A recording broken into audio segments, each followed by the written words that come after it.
Oh, hello world. This is a video showing how to make a clock.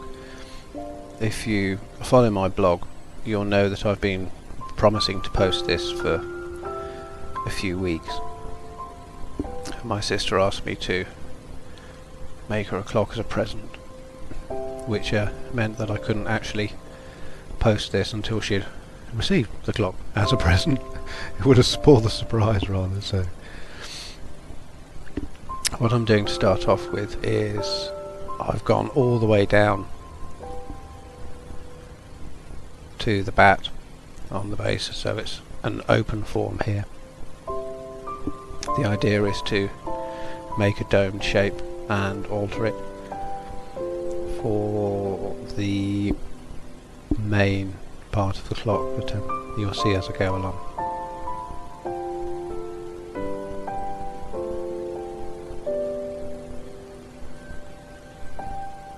My throwing has been improving over these last 2 months or so, ever since Guy Wolf gave me some very useful advice. Basically, when you pull up, you offset your hands so that the inside hand is slightly higher than the outside, and you push equally with the inside and outside hands, which makes it an awful lot easier to pull the clay up as you go.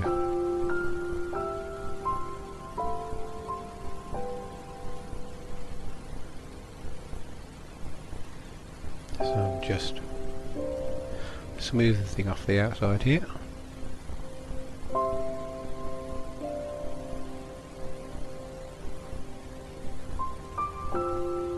And closing in the top, strangling it.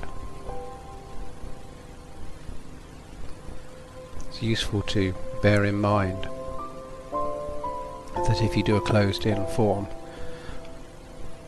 the volume inside is going to stay the same no matter how much you alter it. It actually makes it easier to change the shape if you have a sealed in unit like this.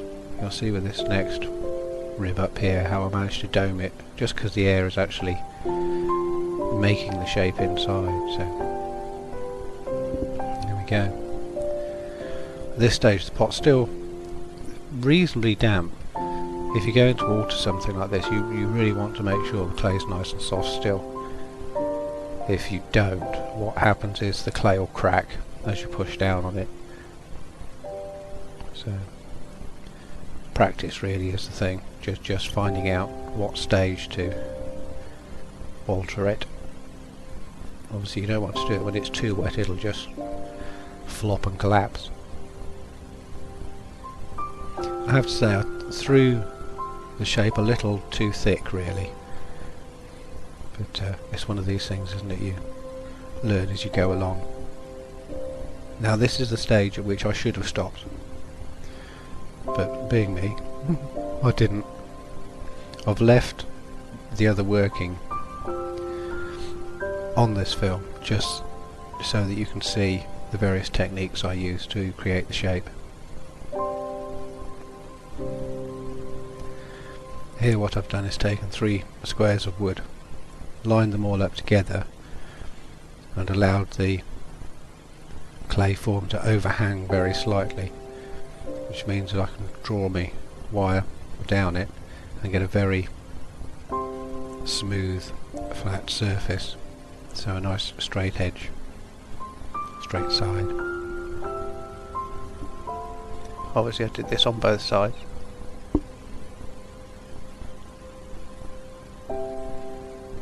I'm just going to use the bat here to smooth off the shape and even everything out.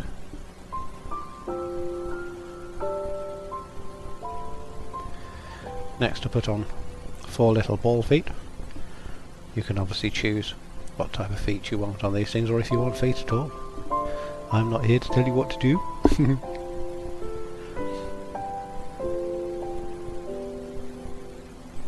After that I need to mark out where the dial is going to go,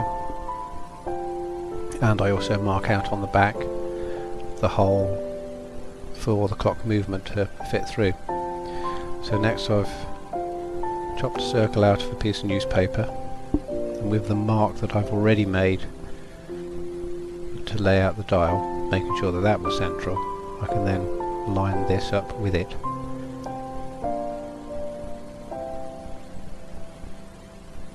And using some water, just brush over it, and that'll hold it in place when I come to spray it.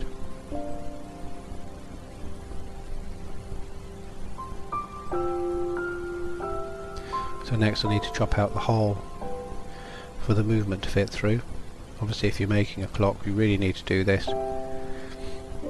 Apart from anything else, when the battery is flat you need some way to replace it, so you need the hole there.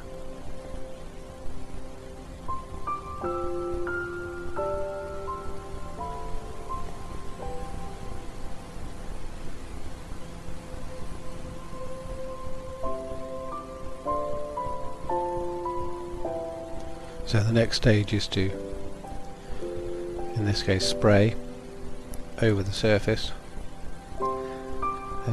Here I'm using my oxide mix, which you may have heard me talk about before.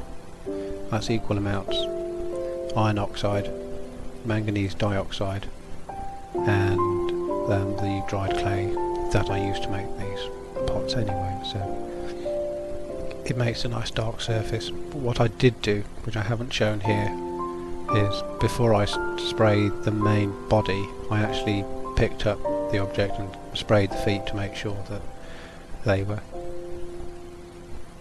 sprayed over evenly as well. And I actually do 2 coats of oxide on this, which I don't show here. And when it's dried off enough you can peel off the mask.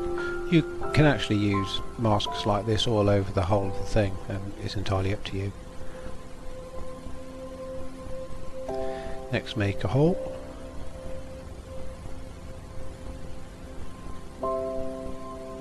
With the clock movement to poke through so you can put the hands on. I actually divided up the face into 15 and 30 degrees. 30 degrees for each of the hours and 15 degrees for each of the half hours, if that makes sense. And here I'm scratching in my design, which you've seen me do before, no doubt. It seems to have become my thing. I think it's one of these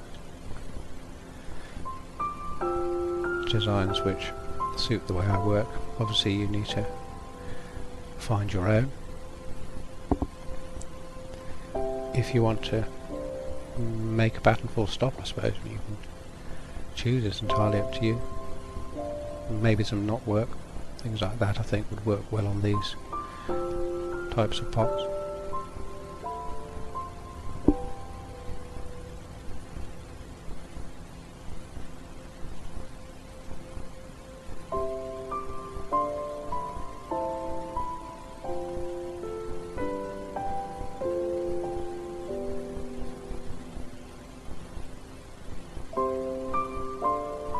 So here's the clock before it's fired with the pattern scratched in. And here's the clock after it's fired.